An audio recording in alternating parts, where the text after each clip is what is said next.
Chapter 9. A Fresh Start. Neither of us got much sleep last night, mostly due to the coffee, even though I had only barely half a cup. We finally parted ways around 4:30 in the morning. Twilight insisted that I sleep in her bed while she took the couch. She said it was to make up for the misunderstandings. I turned her down for the sake of comfort. I didn't feel right taking her bed from her, and I had been sleeping on the cushion/bed for a week already.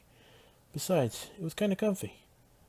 No, we'd work on finding me a better sleeping arrangement later. For now, I was willing to keep using my cushion. Regardless of how comfy I thought my bedding was, I was unable to relax enough to get any decent sleep. I had given up on getting any sleep around sunrise. Instead, I just waited in the kitchen for Twilight to wake up. Just sitting at the kitchen table with my head in my hands, I stared out the window absentmindedly, watching as the ponies of Ponyville woke up and started their day. I was first aware of Twilight's presence when I heard the sound of hooves on the stairs. She walked into the kitchen, looking as bad as I felt. Her hair and feathers were a mess, and she had dark circles under her eyes. It looks like she got about as much sleep as I did. I observed as I watched her walk over and collapse into the chair across the table. She sighed heavily and looked at me. Good morning," she stammered, trying and failing to hold back a massive yawn. I lifted a hand in response, still gazing into space. "You didn't get much sleep either, did you?" I shook my head slightly. "Would you like something to eat?" I nodded, then proceeded to rest my head on the table. I heard Twilight get up and start moving around the kitchen. The sound of pots and pans filled the room as Twilight worked. I kept my head on the table and closed my eyes, dozing slightly. After about 15 minutes, I heard the sound of something being placed on the table. Raising my head up slightly, I glanced at what it was. I shot up, my eyes widening. There, placed upon the table, was a stack of steaming hot pancakes, covered completely in maple syrup. "I figured you might like something other than bits of apple and water," Twilight said, already working on more pancakes, the spatula grasping her magic. I nodded, my mouth watering as I gazed at the pancakes like they were a gift from God. Reaching over and picking up the fork, I dug into the pancakes with gusto. I practically moaned with pleasure at the warm fluffiness. They were delicious. After eating nothing but the apples as Twilight had been feeding me all week, the taste of pancakes were heavenly. Twilight giggled at my antics. "I take it you like them?" she asked, her tired eyes twinkling slightly. I nodded, still attempting to inhale the pancakes as quickly as possible. As I continued to scarf the fluffy wonders down my gullet, Twilight sat down across from me and started on her own pancakes, albeit with more reserve than me. Breakfast was a silent ordeal, both of us concentrating on our plates. I finished first, leaning back in my chair and patting my stomach with a happy sigh. Twilight gave me a smile as she continued eating. "So, now that we are actually on the same page, is there anything you need to do today?" Twilight asked, her mouth full of pancake. "I've been doing everything I think needs to be done for you, but now that I know I can ask you," she trailed off, taking another bite of pancake as she waited for my reply. I looked around for a piece of paper and a writing utensil, but couldn't find one. Standing up, I shuffled out of the kitchen and into the main room of the library. Grabbing what I needed from Twilight's desk, I shuffled back into the kitchen just as Twilight was finishing her last few bites.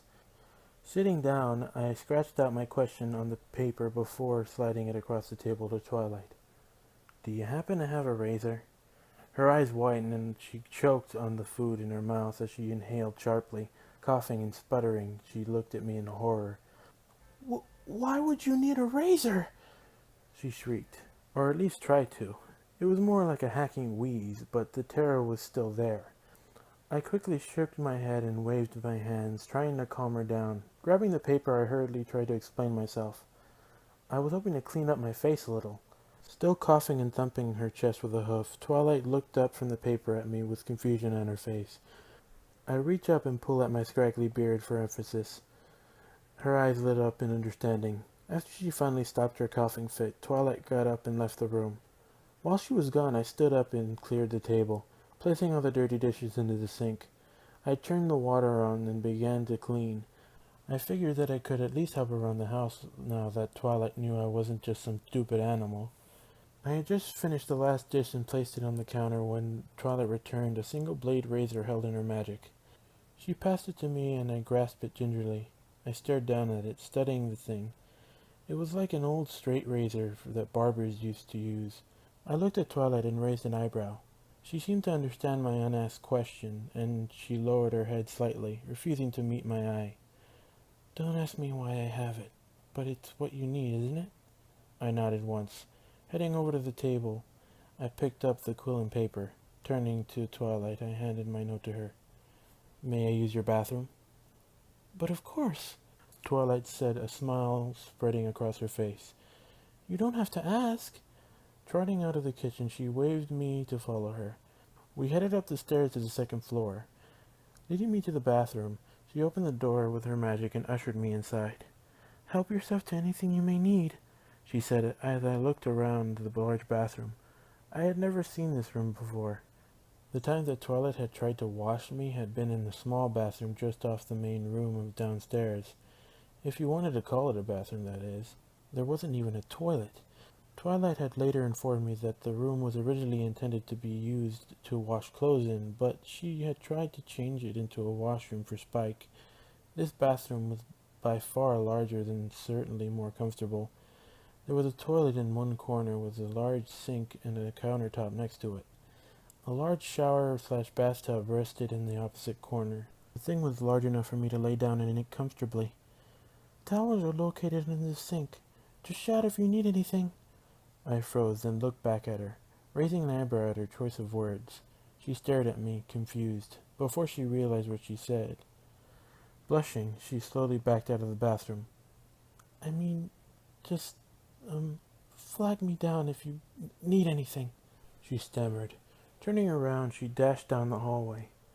Chuckling to myself, I closed the door and walked to the sink.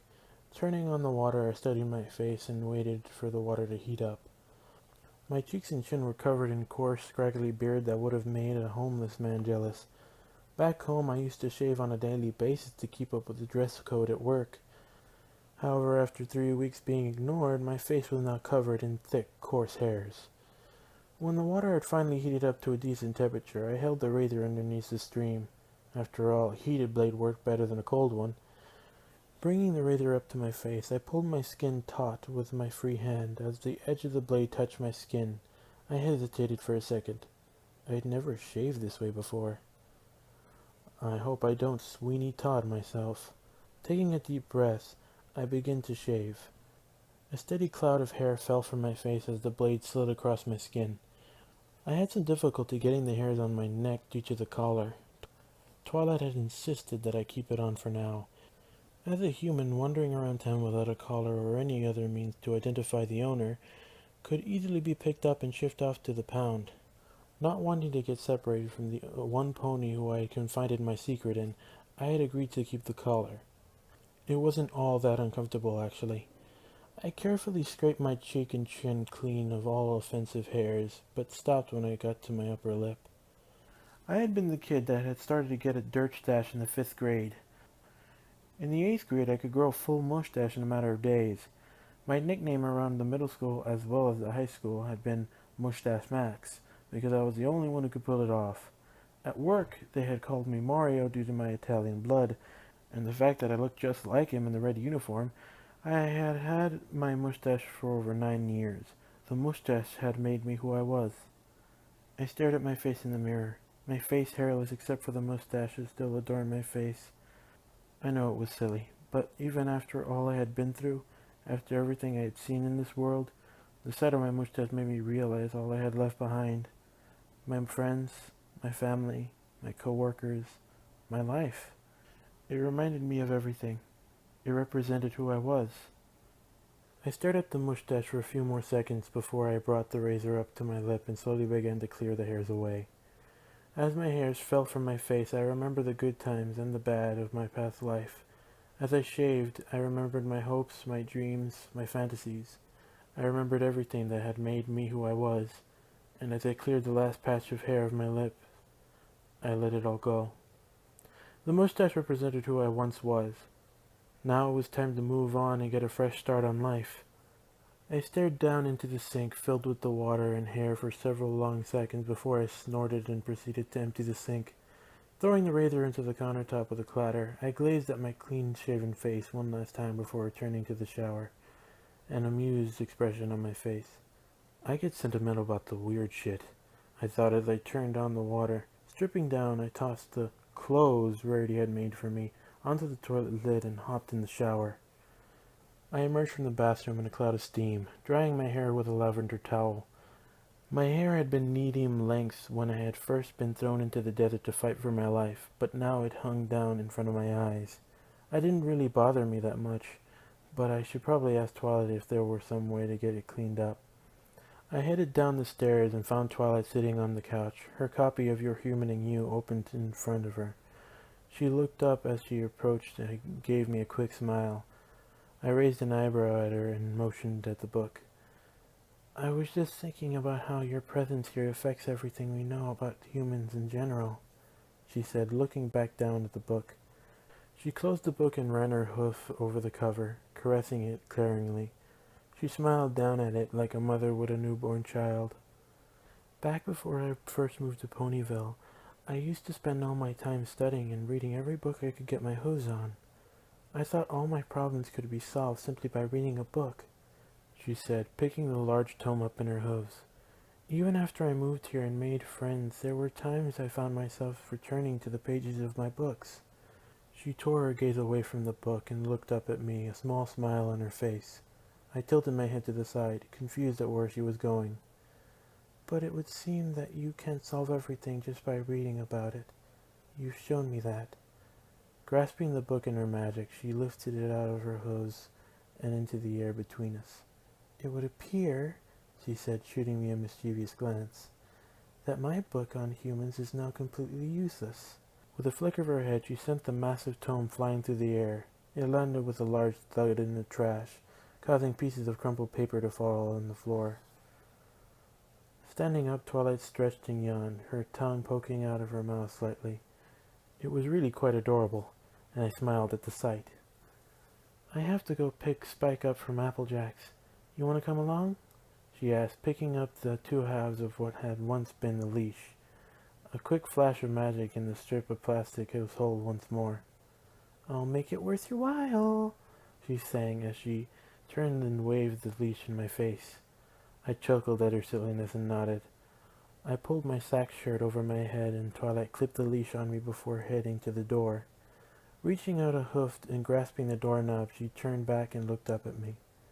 This is it, she said, a large smile slowly spreading across her face. A fresh start. Twisting the knob, she thrust open the door and stepped out into the sunlight. The sound of birds chirping and the laughter of ponies filled the air. Clouds drifted lazily through the rich blue sky. A warm breeze whispered gently as the grass and trees swayed back and forth. It was a perfect day. As I stepped out into the sun, Twilight smiled up at me. A gentle tug of the leash and she was off. I followed as she called back over her shoulder. Let's go write our own book on humans. She's not serious, is she? And that was chapter 9 of Your Human and You. As always, there will be a link in the description of the story so you can read along or you can just read it by yourselves. Believe me, it's a really good read. Also, there will be ways to find me on social media. That way you can ask me questions or we can just chat and chill out. Also, don't forget to like, subscribe, and hit that notification bell if you want to be the first to see my videos once they come out. And as always, I will see you all in the next video.